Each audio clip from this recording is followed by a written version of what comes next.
Hi everyone, I am Humaira Maiman. I'm currently pursuing my bachelor's degree from Abida Inamda Senior College. Here I am today on behalf of Lit Magazine, Literature Redefined. Lit Magazine is brought to you by Abida Inamda Senior College's department. It is situated in Assam campus, Pune, India. Do not forget to check our website magazinelit.blogspot.com and our other channels for more information. Welcome to our talk show, Know Your Real Champions. Today, here we are in conversation with Dr. Monica Colatti. Dr. Monica Colatti is a cancer survivor and a trained immunologist and a holistic healer. She did her PhD in neuroimmunology from Zurich.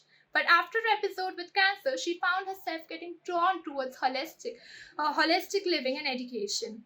She co-founded the NGO Living.Light In with Tara Nagpal and is also at faculty with Sakar, Sri Aurobindo Center for Advanced Research. Welcome you, ma'am. Thank you. Yeah. Thank you so much for the opportunity to be here. So, Yes, it's a pleasure to have you here with us. So, I'll just share a bit about my own self. So, I think you have already shared that I was doing a PhD in immunology in Zurich, Switzerland. And while I was completing my thesis, something was not making sense, as if I was missing on something. So in I'll just share a brief detail on what happens in the research that I was doing. So we were studying autoimmunity. And in autoimmunity, what happens that the immune system, which is supposed to preserve the body, which is supposed to take care of the body, it turns against the body. Yeah. So the army, as if it's an Indian army, which is supposed to defend India, it turns towards India and the army begins to shoot India itself. So that is what happens in autoimmunity. Yeah. So the immune system of the body does not recognize that the body is my own and I have to protect it, rather than it becomes to kind of comes to attack the body. And this is what happens in autoimmunity. So we were studying autoimmune disorders, and I was missing something, as if that emotional and mental aspect of the patient that we are dealing with, as if that is not considered enough when we are trying to find a treatment or a cure to autoimmune conditions. And while I was completing my thesis, I had to actually push myself to complete the thesis because I was not resonating with the stuff that I was doing. But I pushed myself, I completed the thesis, and after that, I began seeking in order to know what more accompanies a disease, for example. What about the mental aspect? About the emotions that we are? What all are there so that the disease happens in the body? Now, after my PhD, I began in search of this, like asking questions to myself and trying to find answers. And one of the profound teachers that helped me was Jiddu Krishnamurti. I toured several Krishnamurti schools in trying to understand the mental and emotional aspects of life and education also. And that really brought a lot into perspective. Then I worked a little bit, few years with Advait Life Education, which is in India itself, in Noida. And there also a lot of impetus I got into how emotional and mental aspects also can be integrated into education, which we are using in our day-to-day life, like MBA or other degrees. Because usually what happens, we are so involved with the mental aspect that we completely ignore the emotional aspect, and then we land up having more diseases and these autoimmune conditions. So in 2010, I got married, and in 2013 I had my first child. In 2014, while I was pregnant with the second child, I began to have bleeding in my urine. And later it turned out, after the delivery, that it was bladder cancer. It is bladder cancer that is growing on in my body. Now, thankfully, the question why me did not arrive with so much of intensity. Usually, whenever we have a disease like cancer or a life threatening disease, we ask, why did it happen to me? Now, that question did not bother me much somehow. I don't know why it did not bother me much. Somehow, what bothered me was that, okay, now this is my chance can I find out more about what a disease is like cancer. It's not that I was not in fear, it's not that I was not in anxiety. Yes, fear was there, anxiety was also there, but along with that, there was a wanting to learn about the disease, as if the disease is wanting to tell me a message. So can I get that message? Maybe emotional and mental things that were going on in my head have led to the disease, and I wanted to find that out, what has led to the disease. So after that, my journey began in kind of a self discovery, you can say. It has started after PhD, but more and more intensely it kind of went on. And then I encountered a few really beautiful therapists, healers on the way, which all of them helped me, in their own ways. And slowly, it became more obvious that cancer, which came to me, was nothing but a wake up call, so that my true essence, my truth of the being can come forward, and I can stop living a surface and a shallow life. Yeah, and after that, my life just became more, I would say, a dedication, that can I share this with more people, that when diseases come, that when challenges come in life, when dark depression, full of depression phases are there in life, they are nothing but a signal that a deeper light, your truth, wants to shine out. Can you give it some way? And that's what we do on livinglight.in, that you shared. Along with my friend Taruna, we founded this organization again as a outreach mechanism, that can we reach more people, because all of us go through pain, all of us go through suffering, all of us go through challenges and disease. Can we use all of them as a raw material, so that our truth of the being, the inner being, the divine light that we are, it comes forward and takes the charge of life, rather than being overwhelmed with the challenges and thinking about, why did this happen to me and all that. So that is what we do, and that is what my life is dedicated to. Yeah.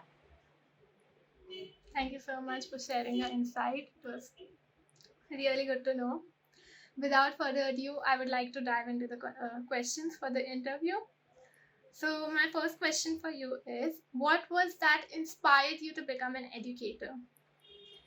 So, as I shared, I was deeply disillusioned with my own education. When I was in Zurich, I was wondering कि ये मैंने क्या किया है, what did I do really after 12 years of school education, and after that bachelor's and then master's, and now I am here and I don't even know myself. So what was missing in education? So that is what has been my question for deep inquiry, and that is what I have been following all my life after I got to know that there is something missing in education. That there is something very, very, the deep truth that we are human beings, that is missing in education. And that propelled me to dive into teachers like Krishnamurti, Advaitic teachers like Acharya Prashant, other teachers, holistic teachers, Rupert Spira, again, another beautiful teacher. And then I found myself getting more and more drawn towards life education, or integral life education, and that's where I resonated more and more with Sri Aurobindo and Mother's philosophy of education. And now the work that I do revolves around sharing, reading out, and delving deep into the words of Mother and Sri Aurobindo, what they have shared to the world about life education, integral, education, or education का true purpose क्या है? What is the true purpose of education? That without that inner light shining forward, education will remain incomplete. So that is what has propelled me to be into education. Yeah. Thank you. Now, my audience here and I would really, really like to know a little bit about your childhood. So, could you please tell us a little about your childhood? Childhood. Yeah, So, as a child, I would say that I was middle of three siblings. I have an elder brother and a younger sister, and I was just focused mostly on studies, and studies. In fact, the time where people are going through puberty and having these hormonal ups and downs, I just found myself studying. So somehow I had a deep connection with textbooks. I did not study any novels or any fictional literature while I was growing up. I just pushed myself into studying. Now, why I did that, I don't really know. Maybe I was just like that since the beginning. And all, yeah, and I also liked to study in the sense that biology, and things like, mostly I loved biology basically, and also Hindi and Sanskrit and science, physics, chemistry, not really mathematics. Mathematics was not really my cup of tea, but I delved into subjects a lot. And that, I just remember mostly that from my childhood, that I was just very, very into studies and wanting to know more about so-called subjects that were there, because I was not exposed to much of literature as a child, but I enjoyed putting myself into books. So books were my companions as a child, and I also like to do art a lot. So I have drawn since the time I can remember myself. And in the meantime, I remember that what happened, that whenever a person is good at something, sometimes what happens, that people around you want you to be the center of attraction, that okay, go and get some prizes and maybe go to these competitions. And slowly I recognized that as I entered into competitions on drawing and these rewards and prizes, I lost the interest in drawing. So that was one thing which remained with me, that my focus changed to prizes and rewards rather than the interest in drawing, which I very late recognized when I was doing PhD in Zurich. And there I revived my interest of drawing, because drawing and sketching is something which has always made me more closer to myself. And I've been sketching since PhD now, and or on and off, again taking breaks, but now it is not motivated by rewards. It is something which comes to me naturally. I like to be sketching. Yeah, that's it. Yeah. It's good to draw. It is like a creative Yeah, thing. yeah. And sketching. My next question for you is, what is the difference that you see in this children that are in our generation and the children that were in your generation? Like, in your opinion, what is the major difference between these two generation children? So I can't say much actually here, because uh, although okay, let me share whatever comes to me.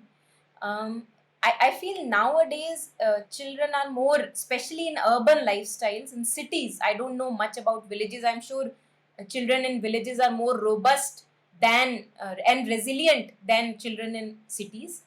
In cities especially, I feel that owing to the fact that now we are just very separate families, all busy in their own little families, I feel that children are very, very much pampered, and also uh, very fragile, very delicate, as if that hota hai na, that as if you are not strong enough to have the blows of life. Earlier, as a child, we used to just roam around in the street and there was no one really watching us. Yeah. But here I see that all the time parents are watching their little children, whatever they are doing, supervising them all the time. There is this camera, spy eye of the parent on the child. While I was growing up, I see that although there was a supervision of my parents, definitely, but there was also a lot of freedom to explore and to connect with neighborhood, पड़ोसियों से मिलना, पड़ोसियों के बच्चों के साथ खेलना. तो मुझे लगता है वो आजकल के टाइम में depends again on the family that you are in, that there is more constriction. We are very limited and narrow in our uh, kind of views about rearing children, although it may be good in some aspects. But I feel then children are very fragile. They are very delicate, कि एक थपेड़ा पड़ा और गिर गए, almost like that. While we were children, we would just fall umpteen number of times, and there are no parents who can pick us up. We have to pick ourselves up. So that made us, I would say, that makes people more resilient, that they are happy to go forward even after kicks and blows in life. So that is one thing which I would like to say. Don't know much here that I would like to describe. Yeah. Thank you. Now, my next question for you is, who has been your role model and why? Role model. Yes. I would say many. Okay. Especially, Some that you significantly yeah, looked up to while growing up. yeah. So while growing up, I would say parents, my parents, because I would see them working in and out, very diligent, as parents, taking care of us as children. And like, like for example, my father would take me really far, so that I could participate in drawing competitions. And I knew that he was doing it out of a good intention, in the sense that he wanted me to explore. Now that he knew that I like to sketch, so he wanted me to explore, and he really helped me very far to go forward in that domain. So as a child, I would say my parents, and slowly I would say I have learned through every person in my life. Little gurus are everywhere spread around. I have learned through my in-laws a lot. I've learned from my children. My children are my biggest gurus. I have also started a blog which I write little learnings from my two little children. One is 8 years old, and the other one is going to be 6.5. So children are full of joy, and they are also, I think, naturally very resilient, unless we as parents make them very fragile and delicate. So they would fall and then get up, and they would fall and then they would get up, like a child is doing. We see how a child learns to walk. He falls and then gets up. Now, unless the parents come in between and say, oh my god, you have fallen down, the child actually does not have much of a problem with falling down. The child is okay falling down. And this is something which as adults we miss, because we take our failures too much on our heart.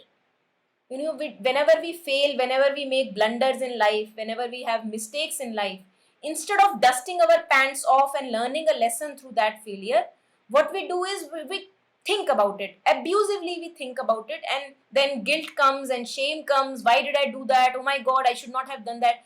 And that actually puts us in depression. Now, a child never goes in depression.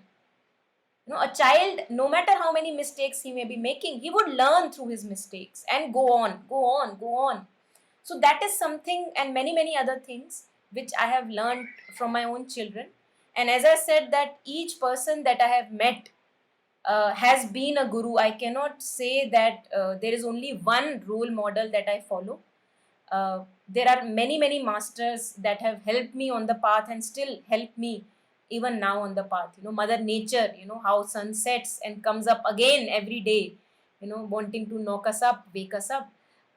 Learning from birds, learning from ants, learning from trees, learning from nature, learning from the beauty of clouds and sky. So I would not say that there is one particular role model which I look up to.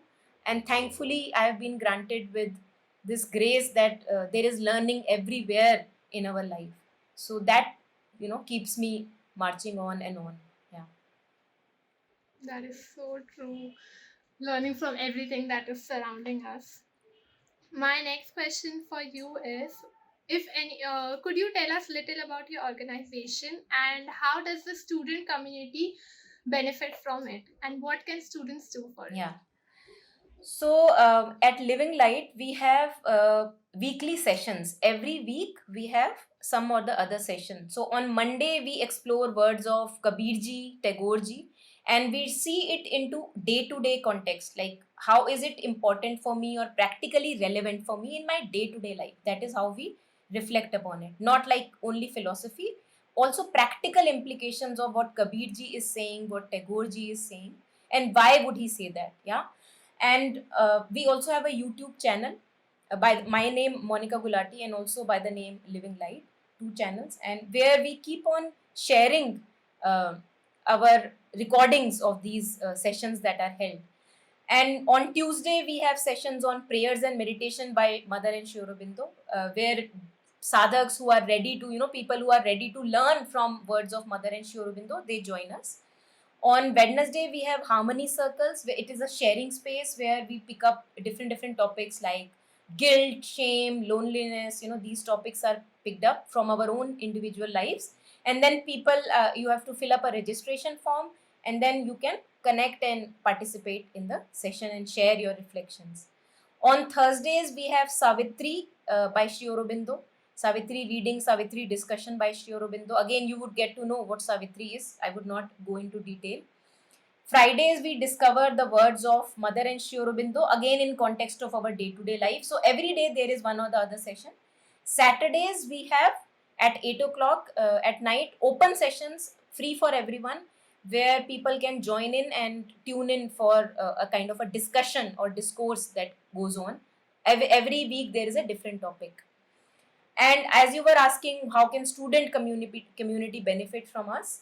Yeah. On Sunday, we have new series of sessions which is called Integral Life Education, based on the philosophy of Mother and Sri Aurobindo, that how the inner light has to come forward. That is the sole purpose of education. If the inner light is not coming forward, not taking charge of your life, then the education has gone waste. So that is what we have started. Last Sunday was the first session, and on Sunday 8 o'clock I was also taking youth sessions where younger community would join, people in the age group of 18 to 28 years old, and they would share their challenges and share their disturbances or whatever difficulties they are going through, and then we will collectively discuss upon it, reflect upon it, so that we can gain deeper clarity. So for those of us, those of you young students who are interested in joining us, they can look at the website livinglight.in, and then they can connect with us that we would like to participate in the youth sessions, and then we can connect you how to participate. It sounds really exciting for me, at least, something like Yeah. this. And it sounds really benefiting also, because because as youngsters, we go through so many things that it is necessary for us to talk about it or something. Absolutely. We will surely like to look into it. Yeah. And me and my viewers would like to look into Yeah. it. It is really benefiting. My next question for you is that if any student wants to join your organization, what are the qualities that you look in them? So at the moment, I would say that we don't know, we don't have much to offer in terms of employment or even voluntary jobs. Although we are welcoming participation from, especially from seekers, from as you are asking, what are the qualities? The only quality is a wanting or a willingness to learn. That is the only quality that we need in life, I would say, that a willingness to learn, a willingness to be a better and better and better and better version of yourself. I think that is the quality which takes care of everything else. uh, yeah, yeah, yeah. My next question is for you that what is that was turned out to be the biggest turning point in your life? Okay, so biggest. Like from that point, your life totally completely changed. Yeah. I would say there is no black and white here. There are gradations. So I remember one day, uh, in when I was completing my PhD. So I think that it has happened for me in degrees, right? So there was not one day when my life completely transformed, but there were milestones definitely, that like in degrees I went, and now still going through deeper transformations. So the main day that I remember first that it happened was when I was trying to complete my PhD in Zurich, and I was not really wanting to do it. And it appeared like a big burden on my head that there is something in front of me which I don't resonate with, and there is a burden on me that I have to complete it. So I went to a hypnotherapist in Zurich itself, Switzerland, and that hypnotherapist, he took me to a very relaxed state, in guided meditation, and then what we discovered after 30 minutes of guided meditation, that I was not obliged to do this PhD for anyone, not even my parents. And that was as if a burden was lifted over from my chest, that I am free in my being, and I can do whatever I like, and I don't want to put this burden on myself. Although I remember how liberated I felt after that session. But in after 4 or 5 days of the session, I decided that if I am free, then I can also complete this PhD. So if I am truly free and not bound by any image of mine, then why not complete this? So I actually pushed myself to complete the PhD, and I think that has only helped me later on moving on in life. uh, and after that I followed what I wanted to follow. So that session helped me that I was free, first of all, knowing that I was free, I was not bound or I was not obliged to uh, kind of prove myself to anyone, not even to my parents. And if they really loved me, they would even love me if I was not having a PhD, right? So that was a big burden, kind of transformating experience for me personally. And after that I started to follow my heart mostly in whatever I did. After that, the second milestone I would say was diagnosed with cancer. That was the second milestone, where a deeper life opened up in front of me, and I was exposed to the idea of free will, that my happiness is in my hands. Whether somebody says something, the outer situation happens, I fail in a exam, I do not get a job, that is something outer. But how I react to that situation is depending on my free will. I can be in very, very contented and a happy situation even when the outer things are not truly very suitable to me. So that free will was something which was shown to me after I was diagnosed with cancer. So that was the second milestone I would say. And the third milestone I would say is when I went through a very, very deep challenge in one of my relationships, and there I got more of an understanding of what is human pain and why is suffering there in human life, what is attachment, what is love. All that got revealed to me and is still getting revealed to me after that deep episode of intense pain and suffering that I went through my one of my relationships. I think that was the lowest that I went in my life, and that lowest also pushed me towards my highest, I would say. So that's what I wanted to share, that the all the things that appear very, very ugly and dark from face value, they have the potential to take you to very, very deep self of yours. And whenever you go deeper into yourself, you also have the potential to go higher and touch higher heights in your life. So these were the three milestones, I would say, if I can look at my life, that helped me to go further and revealed something to me. It is. I am saying on my behalf of what I hear, and I read a lot about you also. It is really inspiring to see somebody like going through so much, but then also they come out to be so strong, and they even share it with people, and they try to make everybody strong. So it is so inspiring, especially on personally. I'm talking about myself.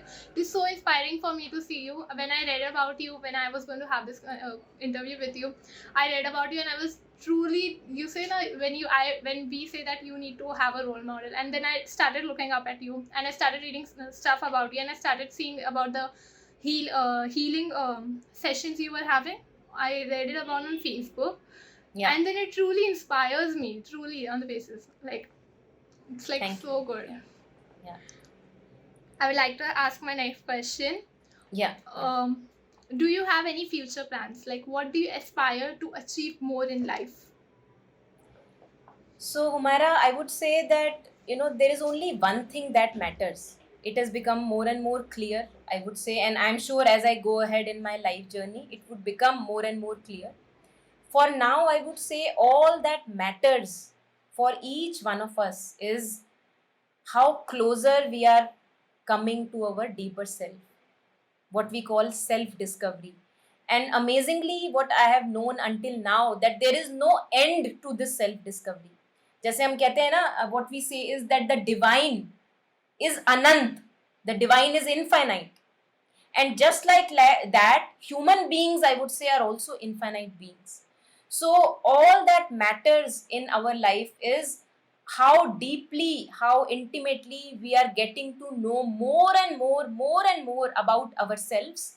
And the more we know about ourselves, the more we know about the world, because world is nothing but a mirror that is there.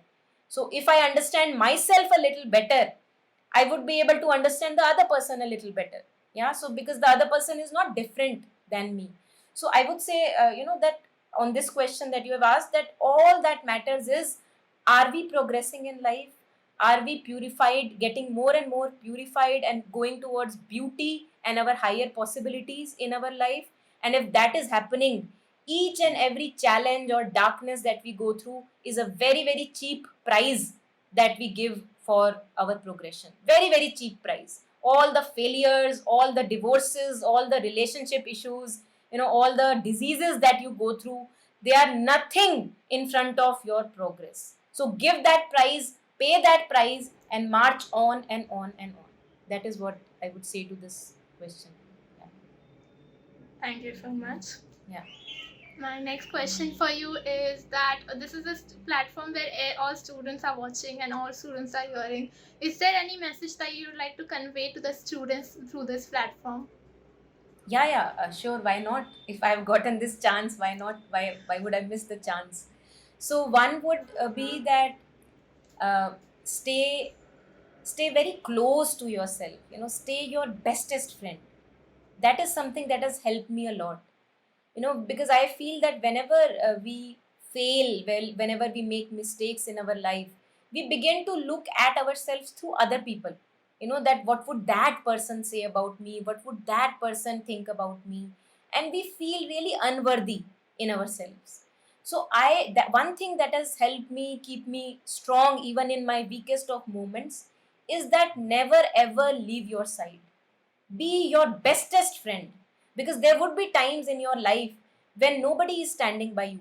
I have myself gone through so many times that even my bestest of companions did not stand by me, because everybody has their own challenges and they would move on. So the only thing that matters to us is, am I standing by myself? Am I my bestest friend? And what do you do when you have a bestest friend? You stand by your bestest friend. Whenever you are going through a very weak period in your life, very challenging period in your life, just tell yourself, I am standing by your side, I am there by your side, and things will be okay. Things will be okay. So that is something which has helped me truly. It helps me still, and that is what I would like to share. The other thing is that give yourself something bigger to look up to.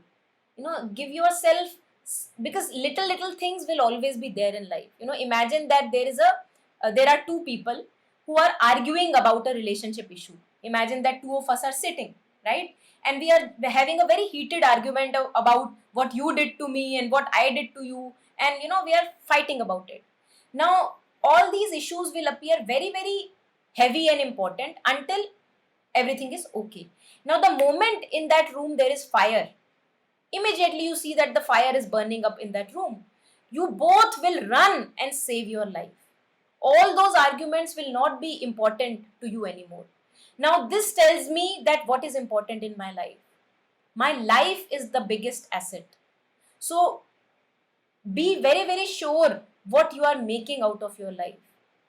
And what is the best that we can make out of your life is to shine out your light bright. We all have talents in us. We all have little abilities, gifts that are given to us. It is very important to stay close to yourself, to be your bestest friend, and then to recognize those gifts and to nurture those gifts in your life. Give time to nurturing those gifts. Do spend time in art, spend time in music, because these are the things which keep you very close to yourself. Whenever you are spending time in art, sketching, or maybe music, singing, or playing an instrument, you don't need anyone else then. It's a very impersonal thing. You can keep yourself occupied with that kind of a beauty.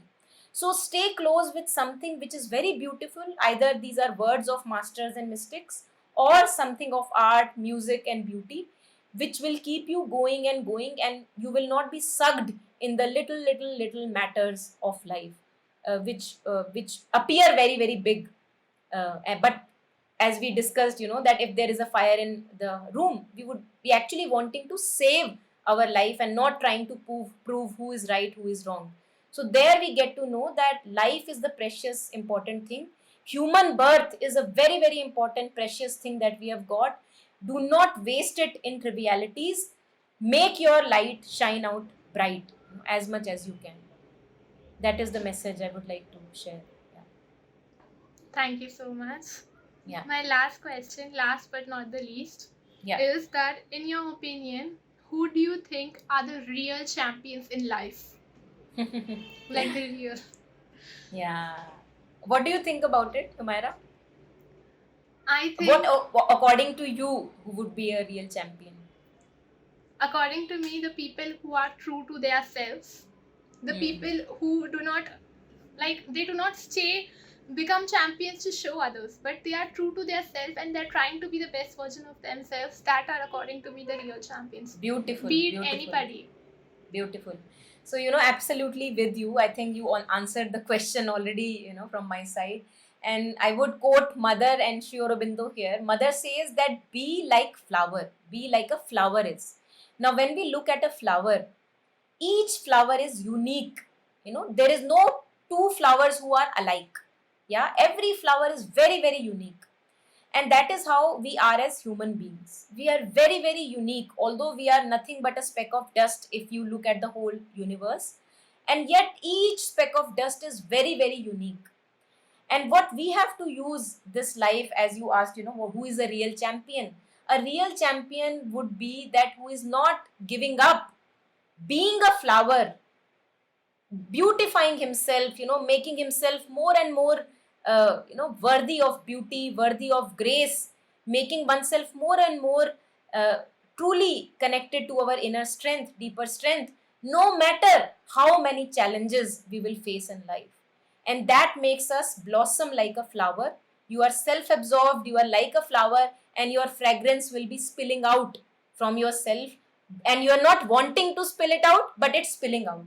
So, as you already shared, I just added a few lines to it. Being a flower and helping yourself to blossom like a unique flower would be a real champion. Yeah, a champion who is not wanting to be a champion who is very content with himself. Yeah, absolutely. Thank you so much. With this we come to the end of the session of the interview. It was really a pleasure for me personally because I look up to you. It is a really pleasure to get a chance to interview a great personality like you, and it was really benefiting for the students and everybody who's watching. Thank you so much for your precious time. So I would just like to share, Humaira. I think you have said too many kind words for me. I am just a very, very simple, ordinary human being. I am not a great personality. Just want to share it, especially because people are young who are watching it. I live in a very ordinary family. I have 2 kids, one husband. I live with my in-laws. The only thing that matters is, are we making use of our challenges? I think that's enough, and that keeps us going. Yeah, please share. I think I cut you in between. Yeah. No, I was just saying that you say you live an ordinary life. In an ordinary life, you make an extraordinary life that you live in. Not for the others, but for yourself. You make it extraordinary for yourself, which is what matters the most. Like in the ordinary routine and what you go through. Yeah, I understand. But you make it extraordinary. Yeah, and I think that is something, Humaira, you would agree also that is something which is all of us, it is a birthright for all of us that in our little ordinary human lives, can we make it beautiful and extraordinary for our own selves, because we all deserve to have this beauty. So more power to your team, and it was a pleasure for me today to be there and talking to you young fellows. And more power to each one of you, and may your light shine bright. Yeah, thank you so much for having me here. Thank you so much. With this, we come to the end of the session with Dr. Monica Gulati. Thank you, ma'am. Thank you.